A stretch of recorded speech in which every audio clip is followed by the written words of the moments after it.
yung kinukuhanan, pero nakakalimutan yung pecha. Excuse me. Oh my God! May konting parinig at pasaring.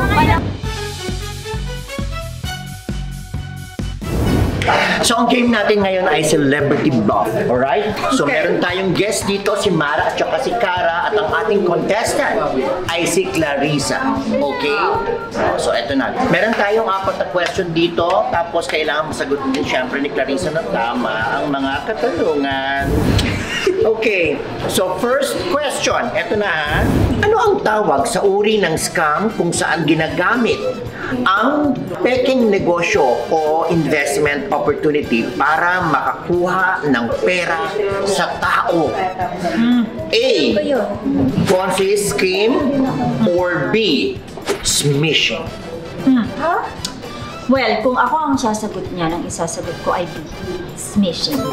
Kasi kapag halimbawa, ikaw ay nanakawan, may nawala sa'yo, something is missing. Cara! Oh, I think ako pipiliin ko yung Ponzi scheme. Bakit? Yun na lang. Gut feeling. Gut feeling lang. Iba rin to, intuition. Wala na ba ibang choice? Parang ano, next choice is parang Alright, so anong answer mo, Clarissa? parang ang laking tulong po masyado ng mga choices. Yes, naman ako A or B? B na lang. Mas natawa ako dun sa B. B? Ganyan. Smishing? Pag ikaw na-scam ba eh. So, your answer is wrong. Yes, opo. A ang tamang sagot. Ponzi scheme. Question number 2. Ano ang tawag sa modus kung saan ginagamit ng scammer ang device para makapangkopya ng data ng magnetic strip ng ATM o credit card? A. Cloning or B. Ano ito? Skimming. Ako pipiliin ko cloning. Kasi sabi mo copy, clone, copying, cloning. Ikaw naman, Mara. Siyempre doon ako sa isa. Sa akin, skimming. Alright, Clarissa. Answer. Skimming. Ha? Skippy! Skimming is correct. Wow! Question number 3. Kapag may scammer na nagpapadala ng Puro text. scam. Yes. Oh, kasi ikaw ay buwan ng scammer. Ay!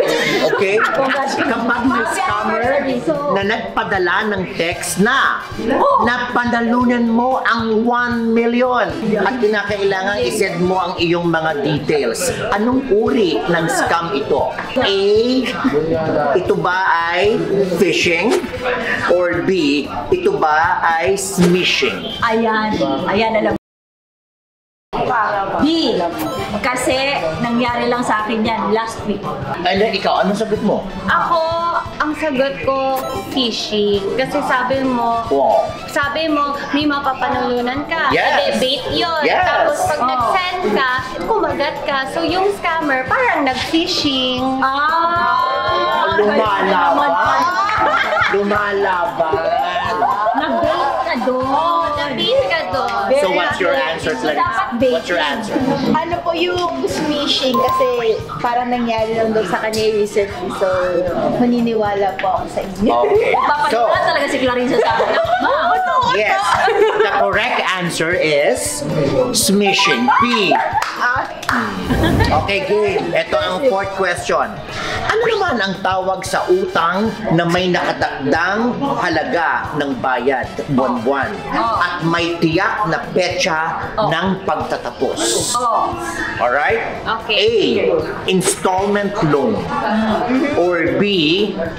Collateral loan. Alam ko yan. Yan ba ay Siyempre, alam installment namin. loan or collateral? Pagka staggered yung mga payment na ganyan, letter A yan. Tama? Oo, ano yun? Installment.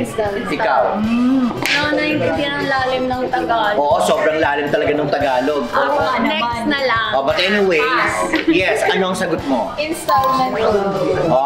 Okay, installment loan daw. Oh, so Palagi daw niya ginagawa. Hindi, baliktad. Ako yung kuhanan, pero nakakalimutan na yung pecha. Excuse me. Oh my God, yes, may konting parinig. May konting parinig at pasaring. Palawagan lang po. Si Clarissa. Sa utang kay Clarissa. Yes, oo. Kamusta na naman yung mga pinang-utang? Nasa na? Oo, ganon. Well, the correct answer is installment loan. Tama. So, congratulations. Ang nanalo sa ating pag-games ngayon ay walang iba kundi si Clarissa. Itong aming Yulol. Yulol channel kung saan dito nyo napapanood ang lahat ng mga naturalesa ng mga artista. Dito nyo Malawagan ka ulit. Correct. Bago po kami magtapos, Yes. mananawagan lang po sila. Opo. At syempre, yung mga pinautang naman po ni Clarissa. Bayad na. Di na nga ako pinapansin eh. Okay po. Yes, thank you very much. Thanks for watching. Close na daw. Close na. Mahalagang paalala, ang Yulol ay hindi gamot pero nakakagamot sa anumang uri ng lungkot at pagod. One click lang, subscribe na! Matawa mo saya.